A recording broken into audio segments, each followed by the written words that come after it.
Hello, it's your favorite sports Unc here. Don't forget to hit that subscribe button to join the fastest growing community on YouTube. Remember, Nightcap doesn't happen without you. So please subscribe or you're going to make Ocho cry. After the Lakers were bounced in 5 by the Wolves, injury news has been creeping out. First, an MRI revealed that LeBron James suffered a grade 2 MCL sprain in his left knee in the fourth quarter of Game 5. The injury entails a 3 to 5 week recommended recovery timeline. Then it was reported that Austin Reaves was dealing with a left big toe sprain during the playoffs, was considered a 2 to 4 week injury, but he gutted it out. Reaves was reportedly not walking on days off to try to get through the playoffs. The internet's reacting because it seems like every time a LeBron lose, they say, see, this is why he lost. Rob, you close to this situation. What? Uh-huh. I told Ocho when they did, I said, oh, they need a big. I said, they only going to go so far. Yeah. I said, because if Jackson Hayes don't give you quality minutes, now you're going to put him out and you ain't got nobody else to put in there as a big. You got LeBron or Rui playing the 4 and the 5. That's too small. Way too small. And that's why you have to give Jackson Hayes a chance in that series. And it's weird when LeBron hit that guy, and I know everybody always wants to say LeBron had antics. I watched his knee bend, and that's how I strained my MCL and was out just 6 weeks. And LeBron he's an alien when it comes to that. He doesn't get hurt, and so people want to talk about that. But that team was just too small. You think about all the teams you could have played, you got a hold to the wrong one. And Minnesota, you think about it, they're just long, they're athletic, they're tough, and then they pissed off. They pissed off at Luka because he bounced them last year. And so, one thing that coaches do, they learn. If you watch how the Minnesota Timberwolves coached Luka, they was like, no, don't switch. We did that mistake last year. Put Gobert on and hits the 3. So we didn't switch this season. And that's one of the things that, they learned that from Boston too, because that's how Boston was able to, beat the Dallas Mavericks because, we're not switching. We're keeping our best defender. And I talked about that earlier, how lazy guys are now. Man, it's not even. They don't even try to fight over the screen. Now they just pass it off. Yeah, they don't even. It's like, why? It's like, you're a better defender. And I look at JJ, I'm like, in game 4, I'm like, Ant-Man out there cooking you, and your best defender is on the freaking bench in Vando. Give him a chance. At least he got 4 fouls, 6 fouls. You're going to go to the hole. You're going to get up off the floor. And so that's why I was looking at JJ like, dude, what are you doing? I'm not even mad at JJ. I'm mad at Nate, and I'm mad at Scotty. Because you two head coaches are sat right over there and let him do this dumb stuff. Because you can think it's a reason that's the first time it was ever done in the playoffs. Yeah, they played. You just don't. But I knew they was in trouble. Yeah. You can't. Yeah, I mean, you're asking him, and I don't care how great you are. And Ocho and I, we debated this, and Ocho was like, "Man, you got to get it done." I said, "Yeah, the mind is willing, but the body just ain't able." Yeah. The man had just played 41 minutes a couple of nights before. Now you running back 46 on 40-year-old legs, and then you put 40 more minutes on him in Game 5. Yeah. Yeah, and what people forget is, he's played more playoff games than everybody. So that's equivalent to, like, I think 4 seasons. Damn. So you got to add 4 seasons onto the 20 seasons that he's played, technically. Seasons, you mean? Yeah. So you got to think of that. So that's why you got to find a way. You got Gabe Vincent over there who's got NBA Finals experience. Give him some burn. I think the biggest mistake that the Lakers made all season was not trying to figure out how to implement Dalton Connect into the system. You think about him. That's a flamethrower over there. You got to give him a chance. You think about it. You talk about scoring, but then you put Vando in there. Who's a better shooter, Dalton Connect? Vando ain't even looking at the rim unless it's a layup or a wide open dunk. But I think the thing is, what JJ get upset about Dalton Connect, because his defensive assignments, he out there like a blind dog in the meat house. Do I show? Do I hedge? True. But hey, isn't Luka and isn't AR? And but that's the thing. See, that's the problem with the Lakers. You get Luka getting beat off the first dribble 90% of the time. AR getting beat off the second dribble. LeBron can't sit in the chair at 40 anymore. So now you got 3 guys that are really. I mean, LeBron will try to body you. I mean, he gonna chase it down. He gonna make some great defensive plays. But when you got Luka and AR, and you don't have I mean, when you had AD, you had some help. Now you don't have AD. So now, and Jackson Hayes. I mean, sometimes, He's a good lob threat. He'll get it off the rim, get a rebound and put it back. But for the most part, he's not. You're not counting on him to give you much anyway. If we can steal 15, 20 minutes from him, Rob, we good. We had. That's all we wanted. You think about that's all you need, because people don't realize that the reason the Mavericks was so good last year is because those two bigs they had. They was erasing all of Luka's mistakes. They was erasing everybody. Yeah, it's like you go to the rack. Okay, you got them guys blocking shots, and so people forget how important certain bigs are to the team, because they can erase, like what AD did. AD saved them so many times, and I think about when they played Denver last year. You expect AD to do everything. I'm like, dude, he can't guard some guys on the perimeter. And so you think about Murray. Murray, like, okay, I'm a really good shooter. I'm going to separate from AD. And let AD keep the defender on him. Let AD erase mistake when he gets to the hole. And so it's so many little things like that. And the reason that I would never want to coach or be an assistant coach, because I'm like, dude, I'm looking at my arrogance and be like, look, I don't play with 3 of the best centers in the world. I don't won 7 championships. You're gonna freaking tell me I don't know what the hell I'm talking about? So I done been in every situation. There's a reason that I've won 7 championships. There's a reason that Dream respects me, Shaq respects me, Tim respects me, because I wasn't afraid to yell at them and tell them what to do and put them in the right place, in the right frame of mind. And when you got guys that are like that, you're going to be good, man. That's what I like about the Celtics, and that's what I like about the Cavs this year. That's who I got winning all, the Cavs. I know y'all didn't ask me that, but I just threw that out there. Hold on. You got the Cavs to come out of the East? I got the Cavs. I got the Cavs winning it all, man. I don't know about that, Raw. Yeah. Because they ain't beat none of the top teams. They lost to Boston. I think they beat Boston once, but I think they lost. They beat Boston once. They lost to OKC, I think, both times. Yep. But I'm not worried about it. You know why? Because playoffs is a different thing. They're going to be able to focus on a team. And in the playoffs, you think about the OKC. OKC gets a lot of their points high when Shai Gilgeous gets to the free throw line. You don't get those free throws because you get the best refs, so they don't give you that BS that you get called to go to the free throw line, shoot 12, 15 free throws. So I think Cleveland this year, because of the way they were playing, and those two bigs back there, Allen and they're prime for it, man. But if you look at it, Boston can play 2 bigs with Porzingis and Al Horford. You look at OKC, you mentioned it. They can play 2 bigs with Hardenstein and Chet Holmgren. And tonight we learned Houston can play 2 bigs with Şengün and Adams. Who knew that was possible? Yeah. But I think though, when you look at the totality of the thing and the way fucking Spider's playing now, Spider really realizes that I need my teammates, and he doesn't try to just do it all on his own like a MJ, like a Kobe did, at times. So he's relying on his team. I just think it's just, and I really like the way Mobley's playing right now. He's killing it, man. JJ Redick said the Lakers have to get in championship shape. There are individuals that were phenomenal, that were in phenomenal shape. There are certainly ones that could have been in better shape. We've got to get in championship shape.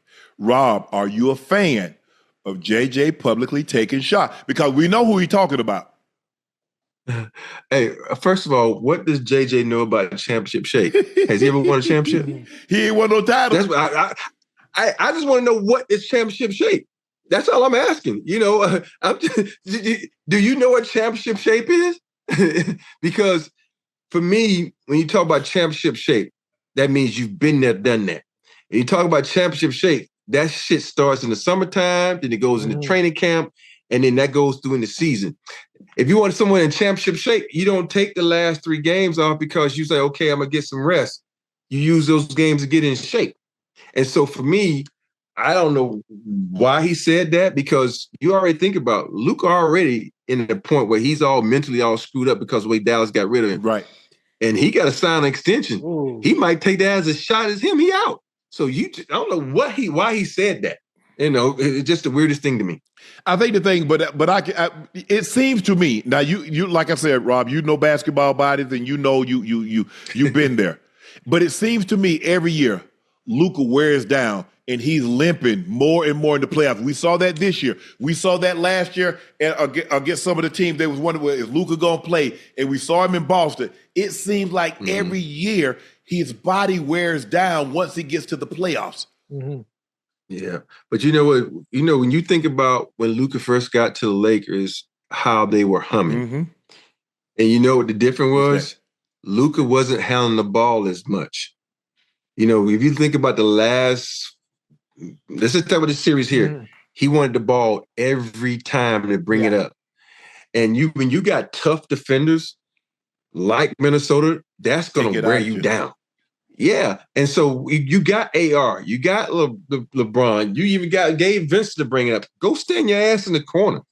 And so take a break. And for me, I look at where he didn't know the plays and he was trying to get familiar. They look so damn good because AR come down, LeBron will come down, he'll come down. And they was moving the basketball, it was cutting, they was just playing basketball. They was playing instinctively. But then now it comes down where he goes to that slow thing, he goes to the mid, go to the high post and just back it down. It just was bad basketball. The clock out. Yeah. So it gets to a point where you think about all the energy LeBron had. It's because he wasn't bringing the ball up. So sometimes you have to get off the ball, and I don't think Luka can do that because that's the only way he knows how to play. And that's so you took the words right out of my mouth. You see, it's easy because LeBron can play off the ball. You put him in the dunker spot. You put him in the high post. You can throw it to him. He can find somebody. Luka needs the ball. Luka can't play. Luka can't. His game hasn't evolved yet to where he can play off the ball like LeBron can. And I think this is what's going to cause LeBron to play another 2 more years, 3 more years because he's off the ball and he doesn't have that burden of bringing it up, having to run the set, get everybody else involved. Now he's like, hey, y'all got Luka. They are. Let me shoot some spot up threes, put me in that dunker spot so I can get the baseline and lay it up or dunk it. Hey, you know what I like to see him? I like to see him just take him to the post because he got so many post-up moves he can use because it's about moving quick. I even put him in an elbow situation, run some type of pinch post and let him go to work. That's 1-2 dribbles to the hole, you dunking on people.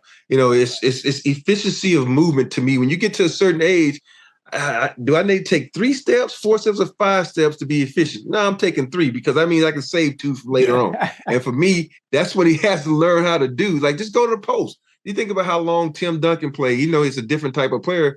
But LeBron has the ability I'm going to just take you to the post. I'm going to jump hook you. I'm going to do my little fadeaway. And that's all he has to do. He's going to still average about 24, 25 points like that because he's that much better than everybody else. How many more years you think LeBron is realistically going to play? Because he said this every year they get out the playoffs. He's like, I don't know how much longer I got. And then he's like, hey, he seems to me like a guy, he's going to ride the train till the wheel falls off. Yeah. The funny thing about LeBron is he is such a big kid.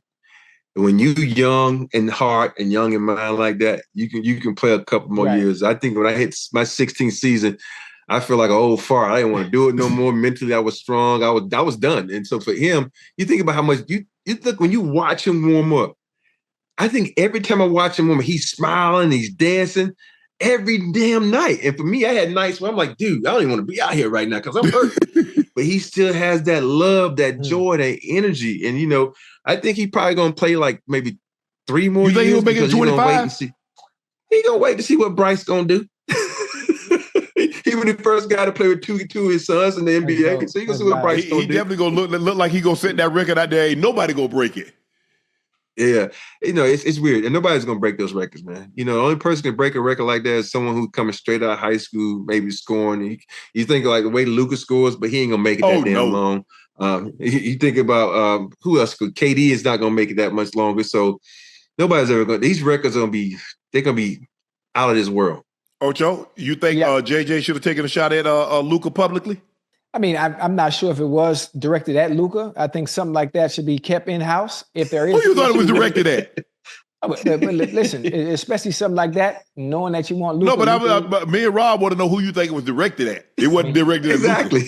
Yeah, I mean, you right about that. But listen, something like that you keep in-house. You hear me? You're the future of the Lakers, and I had a head coach really taking a shot at you publicly. I mean, you could have kept that in-house and just talked. I mean, he could have talked about it, something else. But I think he wanted to send a message. He wanted to send a message, and that's the way he felt he wanted to send it. Yeah, I think that message can bite you in the butt. it's got to be. You see what happened, and they were talking about that. Nico, look, everybody fought Nico, but that was a Nico call. That was an ownership call. Because Nico, that ain't Nico's money. 345 was not one penny was coming out of Nico's pocket. They made that call, and Nico obliged him and moved him and got, could they have gotten a bigger package? Yeah, but they didn't want it to get out because you start calling around teams and that get out. Oh boy. Yeah. Well, hell, it's gonna get back to Luka. I tell you what. Listen, if JJ Redick and anyone else in the Lakers organization, Miss Buss, Brother Pelinka, if y'all got a problem with Luka not being in shape, now listen, we got some good gyms down here in Miami. We'll get him together. We're getting together in Miami now. So think about that: Luka, Giannis, and Ja Morant. So that ain't gonna work. We could take all of them. We have it like NBA 2K. You got three ball dominant guys. And that ain't working. Hey, I'll trade Luka for Hero and Bam. Give me them two. I'll give you Luka. Okay. We'll work with that. Because now I got me a big and I got me a shooter. But you gonna keep AR? Because AR and Hero basically the same guys. Well, that's true. But the thing about AR is you can use him get you something else. You can put him out there for something else. But what I love about AR is that how he's grown. He's gotten better every single year. And if I didn't tell you, if you didn't know, you would never know he was an undrafted free agent. That's so true. The thing I like about AR is he learns from his mistakes. And the one thing that I think he's going to sit back and, now that I know that his toe was hurt, that he wasn't aggressive enough for me. When AR is going downhill, he's such a good player. But when he's trying to think he's shifty with the rock and gets caught up and lose it, that's not the AR I want to see. I think when you think about how many times when he gets you, he just makes a direct line to the basket, pump fakes, you get you there, gets the and one. Like, I don't even think he went to the free throw line in the last two games because he wasn't trying to get to the rack. And I don't know if it's because it had a lot to do with Minnesota's defense because they're bigger and stronger. You watch how Ant-Man was just bullying him up the top, not letting him get to his position. So for me, he's going to have to learn how to just keep it simple. What I mean by that is I'm just going to take 1-2 dribbles, pull up. I ain't always got to get to the rack. I got to fake you, pump fake you this and go this way. And it's about, like I said, efficiency of the move. Because if you really think about AR, he's crafty, but he's not quick with it. He's kind of like Luka. He's just kind of slow with it. He can get off because the defense is moving faster than you are. So that's how you're able to get those fouls. Yeah, they're trying to send a message any way you can. If I'm Luka, I'm gonna get with LeBron and say, bro, what you do? Because